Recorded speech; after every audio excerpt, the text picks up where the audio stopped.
नमस्कार मित्रांनो, महाराष्ट्र बांधकाम कामगार मंडळामार्फत कामगारांच्या मुलांना शिष्यवृत्ती दिली जाते. त्याबद्दल आज आपण माहिती पाहणार आहोत. 1ली ते 7वी पर्यंतच्या विद्यार्थ्यांना प्रतिवर्ष 2500 रुपये शिष्यवृत्ती मिळते. तसेच 8वी ते 10वी शिकणाऱ्या विद्यार्थ्यांना प्रतिवर्ष 5000 रुपये शिष्यवृत्ती रक्कम दिली जाते. त्यासाठी पात्रता खालीलप्रमाणे: 1. पालक मंडळात नोंदणीकृत बांधकाम कामगार असावा. 2. विद्यार्थी नियमित शाळेत शिकणारा असावा. ऑनलाईन अर्ज करण्यासाठी आवश्यक कागदपत्रे: 1.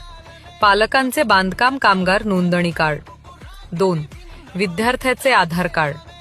3. पालकांचे आधार लिंक असलेले बँक पासबुकची झेरॉक्स. 4. विद्यार्थ्याचे बोनाफाईड सर्टिफिकेट. 5. विद्यार्थ्याचे 75% किंवा त्यापेक्षा जास्त उपस्थिती असल्याचे प्रमाणपत्र. 6. Ration card. 7. मागील वर्षाचा निकाल.